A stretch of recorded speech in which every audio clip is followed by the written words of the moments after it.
Bien, y hablando de ese sentido, nosotros tenemos el privilegio de compartir hoy con ustedes la presencia de los miembros de la Fundación Paz Dominicana.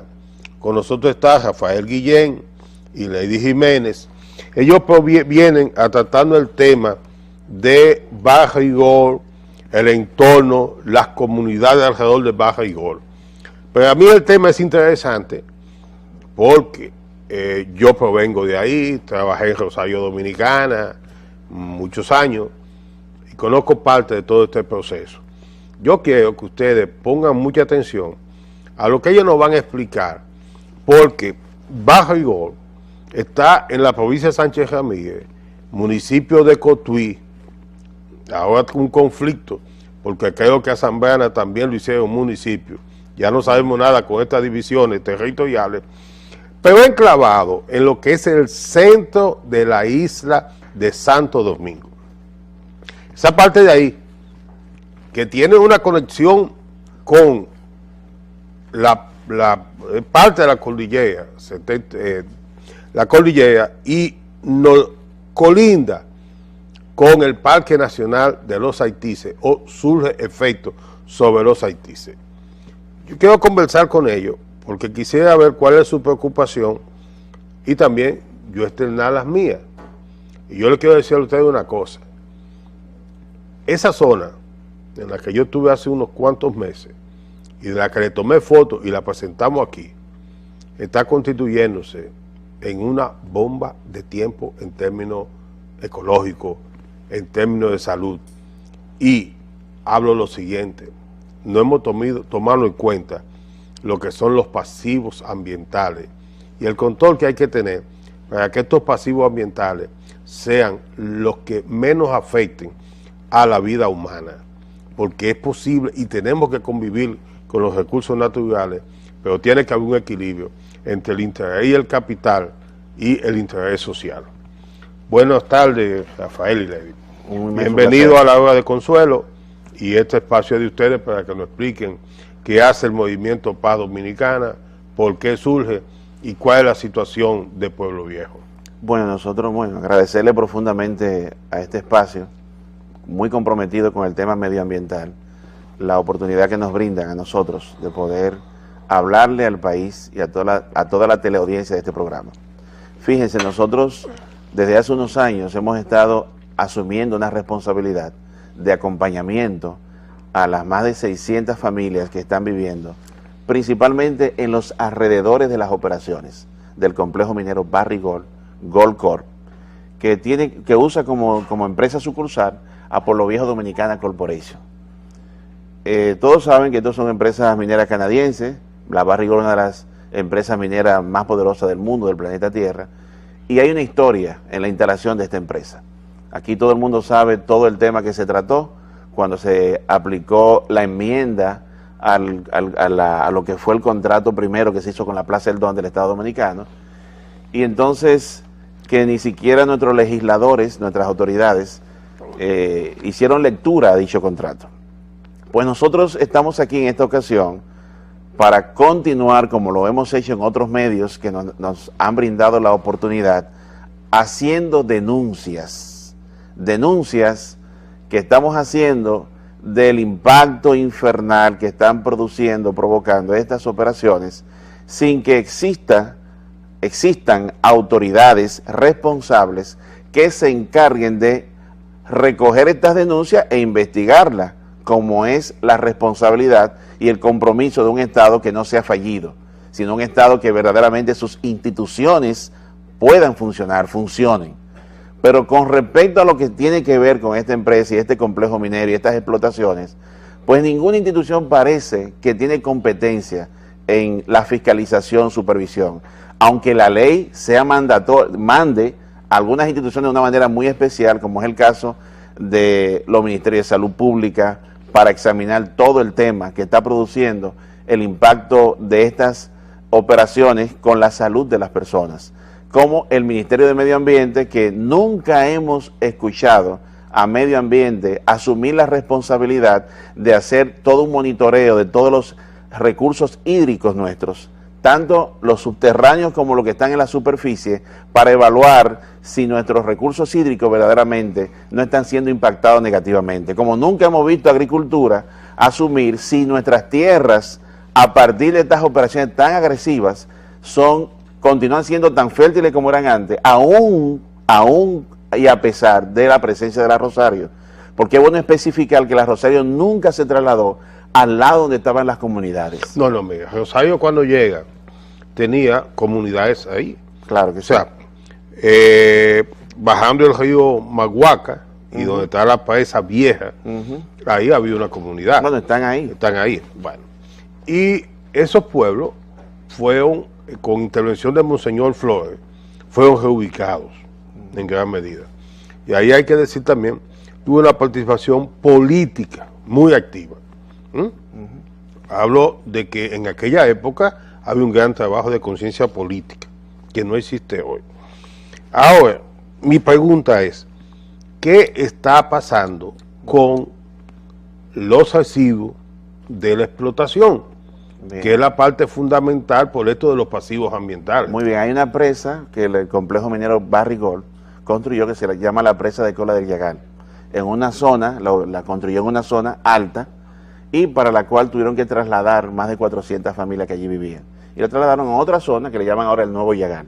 Hay un video que nosotros traímos, que se lo queremos presentar al país, sobre la filtración que esa presa, que contiene la cola, todo el contenido tóxico de ese complejo minero, se está generando en esa zona, que se está ligando con otro arroyuelito, con otro río, un río, y ese río lleva entonces esa contaminación al río Maguaca. Nos gustaría, si es posible, Maguaca desemboca. Entonces Maguaca desemboca en el Mejita. Y desde allí entonces es un alimentador de la presa de Atillo, y todo lo que se contamina con esta interconexión en otros recursos hídricos de la zona. Si es posible. Sí, vamos a verlo, pero vamos a seguir en estos detalles para que la parte final veamos el video con algunos comentarios. Porque se ve específicamente, Waldy, se ve la parte exacta donde está filtrando, y se supone que ninguna presa, no totalmente una presa de cola, ninguna presa debería, mírenla ahí, aquí está, lo pasaron. Ok. Ahí está, ese es uno de los comunitarios residentes en La Peñita, una de las zonas que están alrededor de la presa. Pero la presa tiene eso como muro de contención. Sí. O tiene a su vez, porque las presas llevan tapas o capas diferentes, una que filtra, otra menos, tiene siempre que filtrar. Ahora, ¿se han analizado esas aguas? Esas aguas no se han, bueno, que yo sepa, las autoridades, a lo mejor si fueron en secreto, pero todo lo que tiene, mire, eso que usted ve, que se ve como... Eso mamey, exacto, eso termina... Esa es la filtración de la presa de Cola del Yagal de la Barrigol. Eso llega hasta la presa de Atillo, donde estaba el pueblecito de Atillo, viejo. Él está a 50 metros, menos de 50 metros de esa presa de Cola en ese momento. Él está a menos de 50, ahí baja del Yagal. Correcto. Del Yagal pasa a Mejita, de Mejita... Él va a ir, ahora mismo en ese video, él va a ir para arriba para mostrar la presa desde arriba ya. ¿Ven? Esa es la presa, correctamente. Esa presa muchas veces... Porque yo quiero que ustedes sepan algo, la Barrigol no tomó en cuenta cuando se construyó esa presa en esa zona. Primero, en una zona alta, que la ley medioambiental 6400 prohíbe que embalses de esta naturaleza, que constituyen un riesgo para la vida de la persona, si en dado caso que pueda existir algún tipo de siniestro, pues se construyan en presencia de asentamientos humanos, es decir, con asentamientos humanos en sus alrededores. No, pero ellos mudaron gente de ahí. No, la mudaron por alrededor, abajo está la comunidad del Naranjo, del Yagal, las lagunas, la cerca, donde viven solamente en esas comunidades 600 familias. ¿Qué plantean ustedes como solución? Nuestro planteamiento es, la solución debería de ser que esa mina nunca debió estar funcionando en esa zona, con presencia humana, en primer lugar. Lo segundo, las operaciones de la Barrigol, desde nuestro punto de vista, es inviable con la vida, no es sostenible. Es imposible que una operación tan agresiva pueda ser sostenible. Solamente uno tiene que ubicarse a lo que son proyectos similares en otras partes del mundo. El mismo ministro de Energía y Minas actual, Antonio Isaconde, cuando empezó en el cargo, estableció que una cosa son países continentales para funcionar este tipo de emprendimiento minero, y otro una isla. que tienen un territorio mucho más reducido. Por ejemplo, no es lo mismo la mina de Veladero en Argentina, San Juan, que está en las alturas, un lugar inhóspito, donde no hay ni una hojita verde, porque no hay verde, y donde la comunidad más cercana está a 148 kilómetros de esas operaciones, a una mina con la misma característica, pero mucho más agresiva, porque nosotros tenemos más reservas de oro que la mina de Veladero. Quiere decir que si vamos a producir 1 millón de onzas de oro, solamente para hablar del metal oro, no hablar del metal plata, zinc, y cadmio, otro que también dentro de la concesión entra, azufre, pues entonces esas explotaciones son tan agresivas que evidentemente producir 1 millón de onzas de oro con esa tecnología de cielo abierto, es decir, todo el mundo tiene que saber, hay que ser muy ignorante para no saber que eso tiene un impacto infernal en la vida de los seres humanos. Mi pregunta va a ver lo siguiente: ¿qué hacemos con los sulfuros que ya están ahí a cielo abierto? Bueno, lo primero es que nosotros no podemos, aunque hayan sulfuro a cielo abierto, si tratar de producir una solución que lo que nos va a traer mucho más pasivos ambientales y un impacto mucho más negativo. Fíjense, aquí hay muchas instituciones que están silenciadas o la han silenciado. Que nosotros que estamos en la lucha dentro del terreno, en esta lucha reciente, actual, usted respondió a una lucha del pasado. Ahora nosotros estamos dentro de esa lucha actual en el sentido de lo que la... No, porque yo en esa época era un trabajador de la Rosario y un militante de izquierda. O sea, tenía una doble condición que pues ya no se da en eso. Yo quiero que usted sepa que, por ejemplo, instituciones como FENARROZ fueron instituciones que hicieron denuncia en un momento determinado, en presencia, no del ministro actual de Agricultura, del presidente Danilo Medina, sino el que sustituyó al actual. ¿Qué cantidad de cianuro está bajando de ahí a la presa de Eso no se sabe, eso hay que investigarlo. Eso es lo que le quiero decir. ¿Cómo el Estado está? Bueno, el mismo ministro de Energía y Minas dijo que había que declarar esa presa en estado de emergencia. No, pero eso es fácil. Mira, eso se va uno y compra, coge la muestra, le echa el sulfato, lo mueve, y con la cantidad que te da de color tú determinas el cianuro. La Barrigor es porque el cianuro desde que se te pone verdecito. La Barrigor. Y la cal, que es el contrapeso para suplantar los efectos negativos, te da el rojo en un laboratorio cualquiera. Pero claro, aquí todo el mundo sabe que la Barrigor tiene como estrategia una agresiva relaciones públicas, ellos le llaman relaciones públicas, la posicionan en todos los medios y hablan de las bondades de la minería de un punto de vista, pero nunca hablan de las debilidades que ese tipo de emprendimientos producen en la zona donde están operando. Pero el nuevo acuerdo del gobierno con la Barrigor no ha resuelto ese problema. Comenzó el 27 de febrero, ¿verdad? En el año 2013, un discurso bastante incendiario, es decir, que levantó mucha popularidad al presidente Danilo Medina, y el presidente fue quien dijo en su discurso que la Barrigor es una minera responsable, cosa que no es cierto. La Barrigor, le voy a poner un ejemplo solamente. El primer presidente de la Barrigor, de Pueblo Viejo Dominicana Corporation, que se llamaba Alba Vera, ¿se acuerda? Un peruano, que estaba también vinculado a la izquierda, a los sectores de izquierda de Perú. El primer presidente decía que aquí no se iba a utilizar cianuro en ese complejo minero. No, mira, el problema es decir, como un presidente que firma un contrato donde uno de sus articulados establece todo el permiso para transportar, movilizar el cianuro, le dice abiertamente a un país que no va. Entonces, una empresa que está acostumbrada a mentirnos para que el impacto de una información que la gente es muy sensible, más en este país, que la gente es muy amadora de su naturaleza, del verde, pues entonces eso no hubiese ocasionado algún tipo de reticencia o de obstáculo o resistencia en la fase inicial de ese proyecto instalarse. El proceso de explotación de Rosario y la concesión a Barrigor vino el acuerdo de una reforestación de las lomas que dejó Rosario limpia. Porque vamos a explicarle. Mira, eso es una loma. Esa loma tiene una capa vegetal, pero abajo también tiene material que es tierra. Dentro de ese material hay oro, plata, cobre. Eso se llama la ley. Tú tienes 3.5 gramos de oro por cada tonelada. Y eso te da la ley. Dice, bueno, esto es explotable por el valor. Pero la capa vegetal hay que llevársela por completo para usted comenzar a explotar. Eso es lo primero. Los acuerdos, cuando usted se lleva la capa vegetal, ya usted está afectando el medio ambiente porque los rayos solares están cayendo directo hacia la tierra, ahí se sobrecalienta y tiene esos efectos. Claro. Cuando llueve, pasa lo mismo. Y los acuerdos es que eso se vaya reforestando. Esa es la explotación minera responsable. Ya. La responsable. hay zonas que ya no se explotan y debe haber una distancia mínima establecida en cada mina, es distinto, partiendo de la cantidad de cianuro que tú tengas que usar, si es ese, si es mina. Hay unos estándares que se manejan que dicen que es un perímetro de 30 o 50 kilómetros, no debe existir asentamiento humano en una operación con esas características. Bueno, entonces ¿No de debería... Pueblo Viejo aquí hay 100 kilómetros. Imagínense, solamente de Pueblo Viejo al municipio cabecera de la provincia, que es Cotuí, hay 17 kilómetros. ¿Y de Pueblo Viejo a Maimón? Hay Maimón 14 o 15 kilómetros. Es decir, lo que le quiero decir es... Espérate, vamos a medir, espérate, sí, okay, para que no veamos.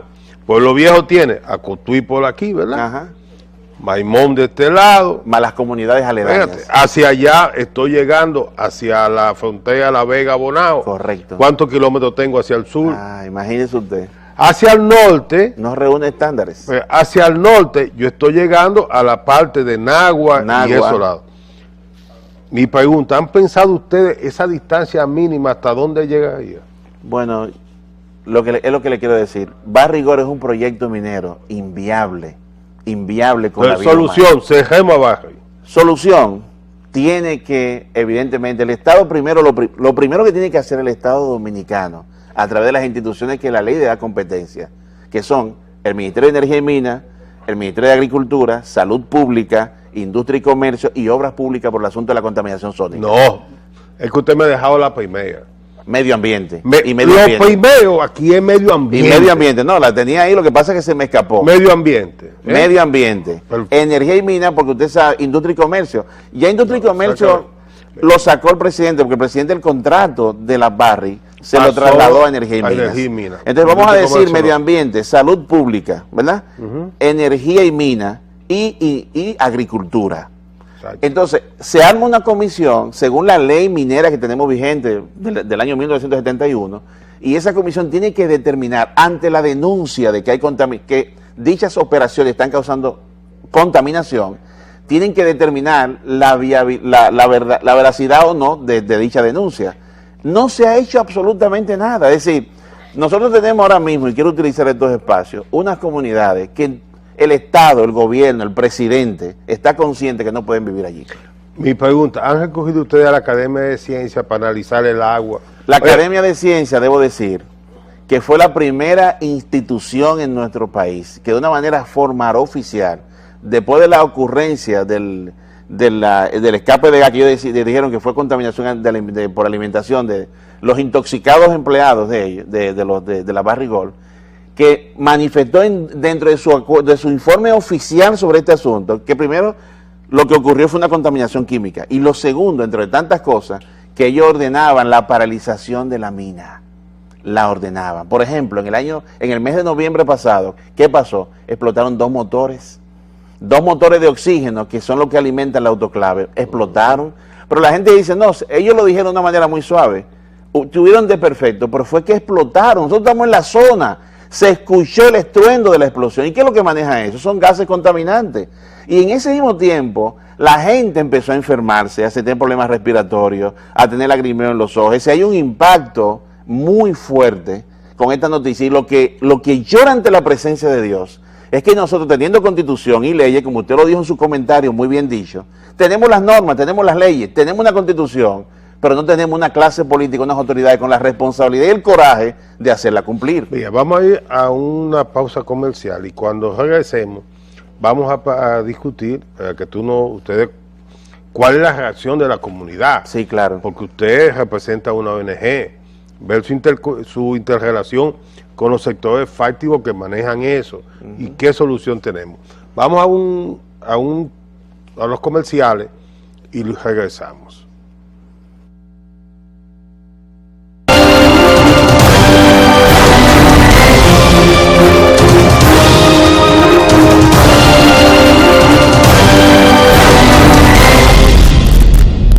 Hemos visto cómo afecta de manera directa a 6,000 y pico de dominicanos las operaciones de Barri. Pero ¿cuáles son sus efectos para los 10 millones de seres humanos o los 20 millones de seres humanos que habitamos la isla? Porque la parte de la división política de un territorio obviamente no tiene nada que ver con la naturaleza. Y hay que contar los 20 millones, porque hay que contar los 10 y pico de millones que viven en la parte oeste de la isla, que también son afectados especialmente por la falta de protección ecológica que sucede en la parte oeste. La parte oeste no tiene unos niveles de protección como medianamente lo tenemos nosotros en esta parte este de la isla y con más conciencia. Entonces, veamos esto.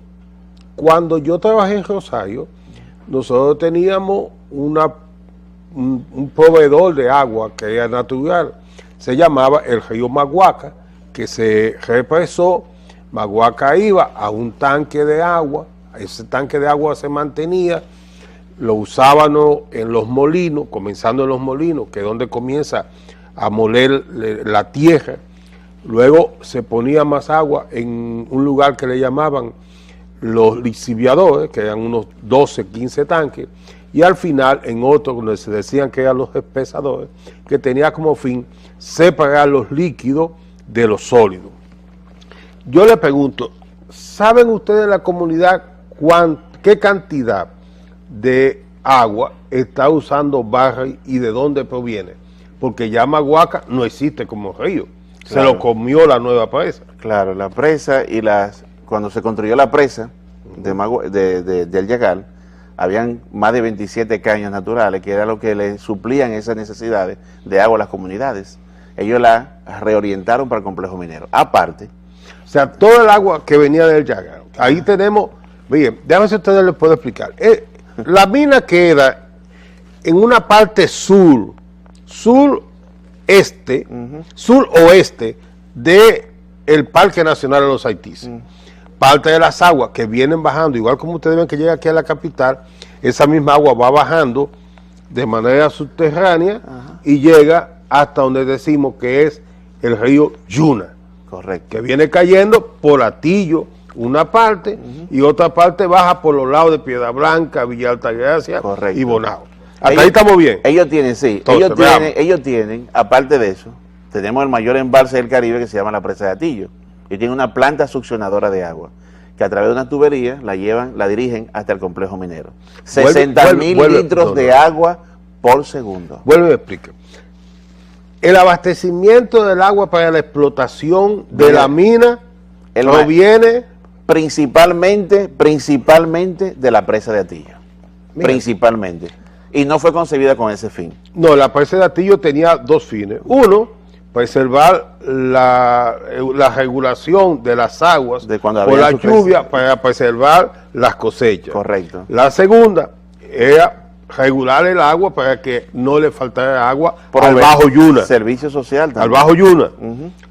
La tercera era los acueductos de la zona, y la menos importante, pero sí importante al fin, era la generación eléctrica, que es pequeña. Correctamente. Nunca se pensó en alimentar una mina. Así es, nunca se pensó. Entonces, ¿qué hemos hecho?